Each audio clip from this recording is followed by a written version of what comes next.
Hey, what's up everybody? This is Oceanberg501 and today I want to go over the hotfixes for January 30th for Borderlands 3. It seems like a pretty decent update because there are no nerfs. Today we will release a hotfix for Borderlands 3 which will be live on PlayStation 4, Xbox, and PC by 3 p.m. PST. The hotfix activates the Rare Chest Riches event, which is a new event. They go into more detail down at the bottom of the post, address drop rates, and implement permanent scaling for takedown of the Melee 1 Black site.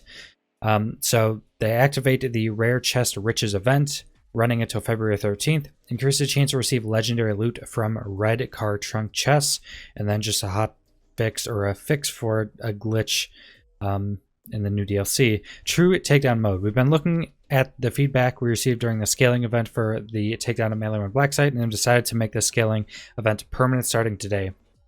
If you know what this scaling is, normally the takedown is scaled permanently to 4 players. So if you go in one with one person, if you go in solo, it's still scaled to 4 people. Now the event was that it's scaled to however many you had in your group. So if you had one, it was much easier. It was the difficulty of the rest of the game, depending on what mayhem you had on. In a February update, we will include a new switch to re-enable what we call True Takedown Mode. True Takedown Mode will store the takedown to the 4-player experience it'll launch with for extra difficulty. So that's the scaling where even if you're solo, it's still considering it being 4 players. Once implemented, a lever activating the True Takedown Mode will be located on the right side of the door leading out of the airlock at the beginning of the map. So basically they're going to have a lever which you can either turn on or off to have either the more easy takedown run, so it scales to however many people are in the group, or have the harder one which it's always just scaled to 4 people, which with a lot of the top tier builds, doing it without it scaled to 4 people is incredibly easy. Rare spawns and drop rates. Once the Farming Frenzy event is over, we are implementing a permanent change to the rare spawns and drop rates. After analyzing play patterns, we are permanently increasing the spawn rate of these enemies and have buffed their drop rates and their anointed chance to be on par with bosses. Now, the new event, the Rare Chest Riches event. When the hotfixes roll out before 3 p.m. PST, a new event will be activated. During the Rare Chest Riches event, which runs until February 13th at 8:59 a.m. PST, all rare chests will drop rare loot and increase drop rate. Now, I'm pretty sure what they're meaning by rare chests is all red chests. So the white chests wouldn't do it. I'm pretty sure it's just meaning rare chests or red chests. So you're more likely to receive legendary items anytime you open one. This increased drop rate will also apply when you watch a Twitch streamer or open a rare chest, assuming both you have the EchoCast Twitch extension. So basically, this also applies if you're watching streamers and have their extension, and you can get loot from that, I guess. Now, these are all pretty good changes. I'm very glad that they didn't just permanently make the takedown scale to how many people are in your group. It's very nice to still have that activated higher difficulty, because this is pretty much the only thing in the game.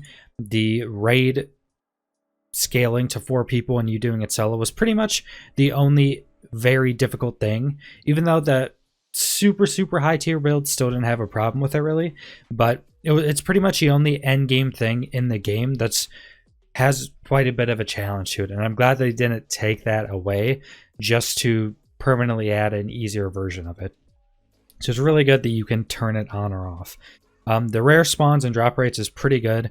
I think this is only pertaining to like the rare enemy spawns. So if you get like their kill quest from Sanctuary or just go farm them and they have a random chance to spawn, they have a higher chance and now have increased drop rates and increased anointed chance from these enemies. And pretty much all of those enemies all have their own specific drops.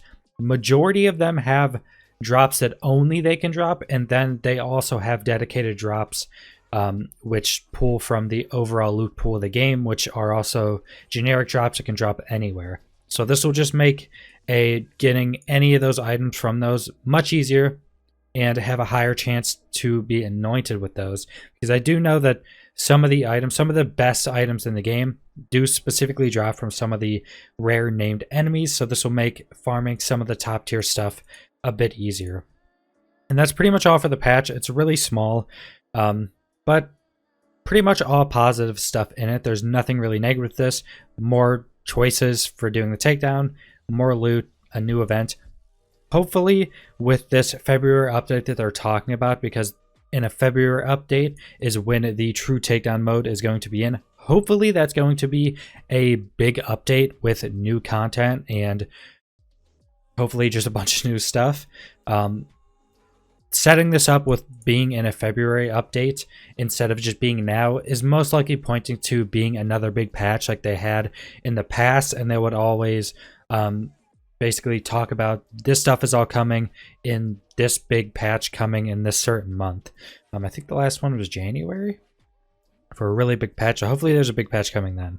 But subscribe if you want to see more Borderlands 3 and other content. Let me know in the comments what you guys think about all these changes. Most likely all you guys like these changes. Pretty much all of them have been requested from the community. And thanks for watching.